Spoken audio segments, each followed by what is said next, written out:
അത് ശരി.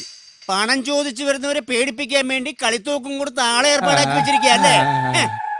കാണണോടോ, ഇത് കളിത്തോക്കാണോ കളിയല്ലാത്ത തോക്കാണോന്ന്. ഈ പൊട്ടന് വിവരില്ലാണ്ട് ഓരോന്ന് പറയണതാ സാർ. പൊട്ടനാരാണെന്ന് പറയണോ? വെറുതെ ഒരു തമാശ പറഞ്ഞതാണ്. ഞാൻ വരുമ്പോൾ നിങ്ങൾക്കൊരു ഹാൻഡ്സപ്പെങ്കിലും പറയാമായിരുന്നു. അതാണ് എന്റെ രീതി. മതി മതി മതി. മിസ്റ്റർ ദേവസിംഗ് വരൂ. എന്താ തിരുമേനി? എന്തോ ആരൊക്കെയാടോ ഈ മാന്യന്മാര്? തീവ്രവാദികളാ. എന്നെ കുടുംബത്തെയും ബന്ധിയാക്കി വെച്ചിരിക്കുക. തനിക്കൊരു സൂചന തരാമായിരുന്നില്ലേ? അതിനു മുമ്പ് താങ്കൾ കേറി. എന്താ അവർക്ക് ചോദിച്ചപ്പോ? ഒന്നുമില്ല, ഞങ്ങൾ തമ്മിൽ ഇങ്ങനെ കുശലങ്ങൾ കൈമാറി. ദേവസി, അടുത്ത ആഴ്ച വരുമ്പോ ബാക്കി കുശലങ്ങൾ കൈമാറാം. അപ്പൊ ഞാൻ പോട്ടെ. എങ്ങോട്ട്? മൈ ഹൗസിലേക്ക്. ഇവിടെ ഒരു ഇൻഹൗസ് പ്രോഗ്രാം നടക്കുക, അത് കഴിഞ്ഞിട്ട് പോയാൽ മതി. ദേവസി മതി, അത് കഴിഞ്ഞിട്ട് പോയാ മതി. എനിക്ക് വിശ്വാസം പോരാ. അല്ല, അപ്പൊ ഈ കണ്ടതൊക്കെ വെറും നാടകമാണെന്ന തന്റെ വിചാരം? അതേടോ, പണം വാങ്ങാൻ വന്നപ്പോ താൻ ഇതിനു മുമ്പ് പല നാടകങ്ങൾ കളിച്ചിട്ടുണ്ട്. ദേവസി, തന്റെ പൊറാട്ട് നാടകം ഈ കുര്യച്ചന്റെ അടുത്ത് വേണ്ട. പൊറാട്ടും ചിക്കൻ കറി എപ്പോ വേണമെങ്കിലും റെഡിയാക്കി തരാം. പോയി ചായ കുടിക്കാം. നമ്മൾ ഒരുപാട് തീവ്രവാദികളെ കണ്ടിരിക്കണ്, പക്ഷെ ഇത് വല്ലാത്തൊരു പാർട്ടിയാ. ഇപ്പൊ തന്നെ കടയിലിരിക്കുന്ന നമ്മളെ വിളിച്ചു വരുത്തിയിട്ടല്ലേ ബന്ധിയാക്കി വെച്ചേ. തന്നോട് ഞാൻ കേറണ്ടെന്നൊരു 1000 പ്രാവശ്യം പറഞ്ഞില്ലേ? അപ്പൊ എല്ലാം കൂടെ താങ്ങാൻ വന്നതല്ലേ? അങ്ങോട്ട് വിസാ ഫോൺ ചെയ്ത് എനിക്ക് വരാതിരിക്കാൻ പറ്റുമോ? തന്നോട് ഞാൻ പറഞ്ഞില്ലേ ഇവിടെ കേറണ്ടെന്ന്? അപ്പൊ എനിക്ക് കാശ് കിട്ടണ്ടേ? അപ്പൊ തനിക്ക് കാശ് കിട്ടണല്ലേ? വേണം. അപ്പൊ താൻ കാശ് ഇട്ട് പോയാ മതി. അത്രേ ഉള്ളൂ. എന്റെ മടിയിലിരിക്കുന്നുണ്ട് കാശ്, ഇപ്പൊ തരാട്ടാ. അന്ന് ഇങ്ങനെ എടുത്തേ. തരാം.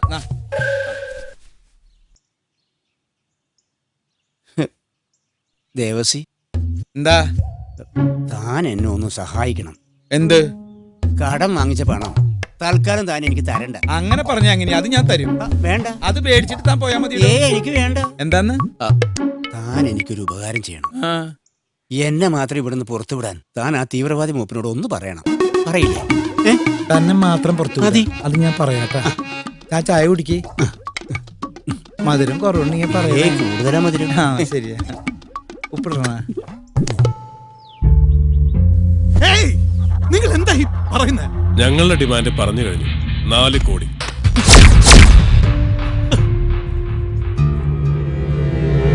അതിലിനി ഒരു വിലപേശലില്ല. ഉടനെ എന്തെങ്കിലും ചെയ്യ, അല്ലെങ്കിൽ അവര് നമ്മുടെ മോളെ.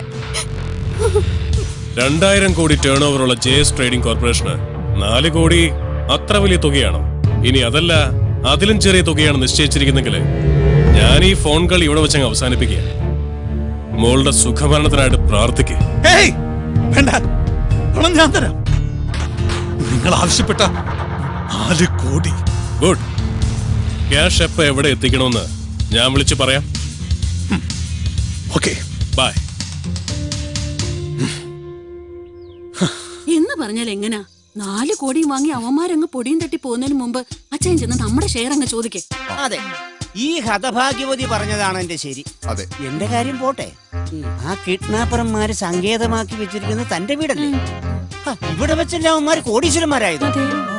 അപ്പോ ന്യായമായും കിട്ടുന്ന തുകയിൽ കുറഞ്ഞത് 25% ഷെയറെങ്കിലും തനിക്ക് അവകാശപ്പെട്ടതാണ്. അതൊക്കെ ശരിയാ. പിന്നെന്താ? പക്ഷെ ഞാൻ പോയി അവരോട് കമ്മീഷനൊക്കെ ചോദിക്കാന്ന് പറഞ്ഞ ഇതിനിപ്പോ MLA-യുടെ MP-യുടെ റെക്കമെൻഡേഷൻ ലെറ്റർ ഒന്നും വേണ്ടല്ലോ. നമ്മുടെ അവസ്ഥ അച്ഛൻ അറിയാലോ. ചെറിയൊരു ആശ്വാസമാവും. എന്നാലും അവന്മാർ അത്ര കുഴപ്പക്കാരൊന്നുമില്ല. ഒന്നുമില്ലെങ്കിൽ എനിക്ക് തരാനുള്ള ശമ്പള കുടിശ്ശെങ്കിലും അങ്ങ് തീർന്നു കിട്ടുമല്ലോ. ആനക്കാര്യത്തിനടക്കാണ്. പിന്നെ ചെന്നെ ചോദിക്കപ്പാ, ഒരു 10-200 പവൻ വെച്ച് എന്നെ കെട്ടിച്ചയക്കാനുള്ളതല്ലേ? ഇങ്ങനെ ചടഞ്ഞു കൂടിയിരിക്കാതെ ചെന്ന് ചോദിക്കച്ചായാ. ധൈര്യമായിട്ട് ചെന്ന് ചോദിക്കും, കിട്ടും. എന്റെ മനസ്സ് മുദ്രിക്കുന്നുണ്ട്. തനിക്ക് തന്റെ പഴയ പ്രതാപം തിരിച്ചു പിടിക്കണ്ടേ? മക്കളെ നല്ല നിലയിൽ എത്തിക്കണ്ടേ? കടക്കാർക്ക് കൊടുക്കാനുള്ള കാശ് തിരിച്ചു കൊടുക്കണ്ടേ? എന്റെ കാശ് തിരിച്ചു തരണ്ടേ? ചെല്ലി ചെന്നത് വാങ്ങിച്ച് വിജയശ്രീലാളനായിട്ട് തിരിച്ചു വാ.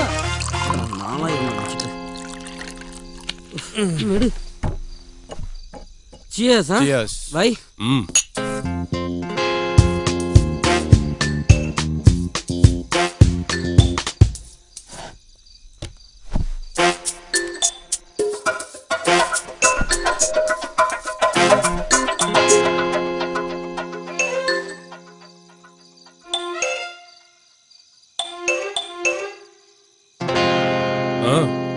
ഷെയർ? ഷെയർ ഒന്നും വേണ്ട, ഒരെണ്ണം അടിച്ചിട്ട് പൊക്കോ. ഇതിന്റെ അല്ല, മറ്റേത് കോടിയുടെ. ആരുടെ കൂടി? ആരുടെയും കോടിയല്ല, 4 കോടി ഒക്കെ ഞാൻ അറിഞ്ഞു. അതിന് നിങ്ങളൊരു കാര്യം മനസ്സിലാക്കണം. നിങ്ങൾ വന്നു, തോക്ക് ചൂണ്ടി ഞങ്ങളെ ഫാമിലിയോടെ ബന്ദികളാക്കി. സത്യത്തില് 2 ദിവസം ഞങ്ങൾ തീ തിന്ന് കഴിയുകയായിരുന്നു. ഞാനൊരു അപേക്ഷയായിട്ട് വന്നതാ. കാര്യം പറ. കിട്ടുന്നതിന്റെ 30% എനിക്ക് കിട്ടണം. നിർബന്ധമില്ല, 20 ആയാലും മതി. 10, 5, 1. ഏ? ഒന്നും വേണ്ട. ഉം. ഞാൻ ഈ വഴിക്ക് വന്നപ്പോ കയറിയെന്ന് മാത്രമേ ഉള്ളൂ.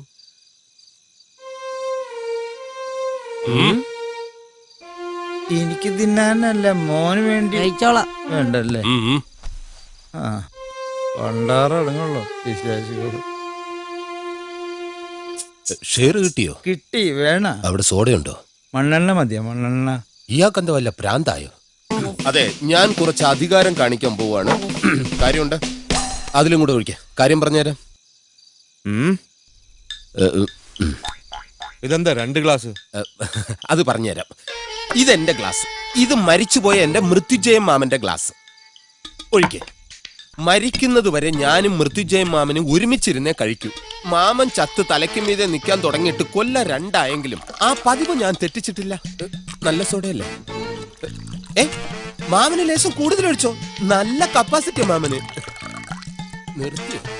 നിർത്തി. ചിയേഴ്സ്.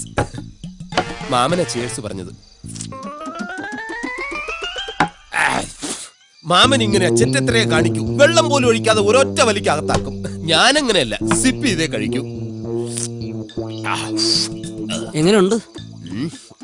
എന്താണെന്നറിയില്ല, നിങ്ങൾ എല്ലാരും കൂടെ കൈവച്ച് പെരുമാറിയതിൽ പിന്നെ ആകെ ഒരു നടുവേദന. പിന്നെ നിങ്ങളെ 4 പേരെയും ഞാൻ സമ്മതിച്ചിരിക്കുന്നു. ജയശങ്കർ എന്ന സിംഹത്തിന്റെ മടയിൽ നിന്നല്ലേ ആ സിംഹക്കുഞ്ഞിനെ നിങ്ങൾ പൊക്കിയെടുത്തോണ്ട് വന്നത്? അവന്റെ 4 അല്ല 400 കോടിയാ വാങ്ങാനുള്ളത്. എന്നിട്ട് വിട്ടുകൊടുത്താ മതി ഇവളെ. മനസ്സിലായല്ലോ? ഒഴിക്കട്ടെ? അയ്യോ വേണ്ട, ഇത് നിർത്തിയേ. ഒന്നൊഴിച്ചേ. പിന്നെ അടി നിർത്തിന്ന് പറഞ്ഞു? അയ്യോ, ഞാനേ അടി നിർത്തിയിട്ടുള്ളൂ. മൃത്യുജയമാമ അടി നിർത്തിയിട്ടേ ഇല്ല. പുള്ളിക്ക് നല്ല കപ്പാസിറ്റിയാ. ഒഴിച്ചോളൂ. നിർത്തിയ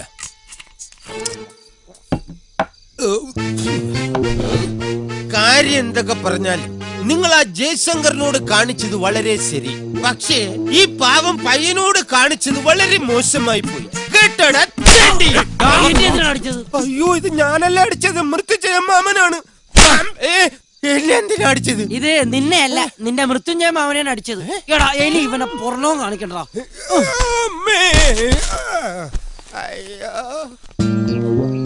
നീ ഇവിടുന്ന് എപ്പ ഇറങ്ങുന്നത് ഞങ്ങൾ തീരുമാനിക്കും, കേട്ടോടാ. മൃത്യുഞ്ജയ മാമനും മരുമാനും കൂടെ കുറച്ചാളെ കുടുംബകാര്യം പറഞ്ഞ ഇതിന്റെ അകത്ത് കിടക്ക്, കേട്ടോ?